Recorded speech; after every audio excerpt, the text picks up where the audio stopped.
नमस्कार मंडळी, श्रावण स्पेशल आजची आपली दुसरी रेसिपी आहे कांदा लसूण न घालता केलेली सात्विक डाळ म्हणजेच वरण। खूप सोपी आणि झटपट अशी मस्त चविष्ट अप्रतिम ही वरणाची रेसिपी आहे आणि सोबतच साजूक तुपात ती केलेली आहे।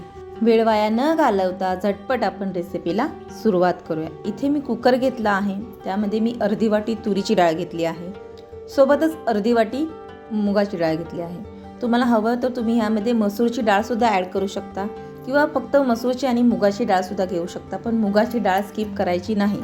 डाळी स्वच्छ धुवून घ्यायच्या आहेत, डाळीच्या डबल ह्यामध्ये पाणी घालायचं आहे। सोबतच आपण ह्यामध्ये 2 हिरव्या मिरच्या तुकडे करून घालायचे आहेत, 1 टोमॅटो बारीक चिरून घालायचा आहे, चवीनुसार मीठ घालून घ्यायचं आहे, अर्धा चमचा हळद, पाव चमचा जिरे, पाव चमचा लाल तिखट, सोबतच 2 चमचे साजूक तूप घालायचं आहे। आता आपण झाकण लावून मीडियम फ्लेमवर ह्याला 3 शिट्ट्या करून घ्यायच्या आहे किंवा डाळ पूर्णपणे गीर होईपर्यंत शिजवून घ्यायची आहे। 3 शिट्ट्यानंतर मंडळी तुम्ही बघू शकता डाळ अशी मस्त अशी शिजलेली आहे। पूर्णपणे डाळ शिजली पाहिजे, छानपैकी घोटून घ्यायची आहे आणि पाणी घालून, गरम पाणी घालायचं आहे, उकळलेलं थंड पाणी घालायचं नाही। तुम्हाला हवी तितकी दाटसर आणि सैलसर कशी करायची तशी तुम्ही करू शकता। सोबतच कोथिंबीर घालून घ्यायची आहे, पुन्हा एकदा मिक्स करून घ्यायची आहे। मी ह्या पद्धतीची केलेली आहे, पहा मंडळी तुम्हाला मी दाखवते, अशी सैलसर केलेली आहे। आता आपण याला एक फोडणी द्यायची आहे। फोडणी देण्यासाठी इथे मी पॅनमध्ये 2 चमचे तूप गरम केलेले आहे, सोबतच तूप जळू नये म्हणून अर्धा चमचा तेल घातलेलं आहे।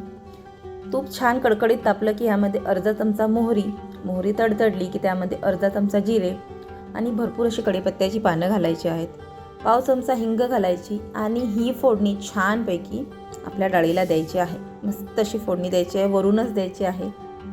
फोडणी दिल्या जी आपण पॅन आहे तो त्याच्यावर ठेवायचा आहे, कारण फोडणीचा वास जो बाहेर गेला तर डाळीला चव येणार नाही, म्हणून लगेचच तो पॅन त्यामध्ये ठेवायचा आहे आणि फोडणी झाकून द्यायची आहे। तर मंडळी अशा रीतीने तयार झाली आहे आपली मस्त अशी कांदा लसूण न घालता तयार केलेली सात्विक डाळ। खूप छान अशी अप्रतिम ह्याला चव येते मंडळी। सर्वात बेस्ट असा कम्फर्ट फूड म्हटला तर वरण आणि भात, सोबतच लोणचं आणि साजूक तुपाची धार भातावर, आहा, आणि पापड, अप्रतिम। दुसऱ्या कशाचीही गरज नाही, इतकं अप्रतिम कम्फर्ट फूड आहे।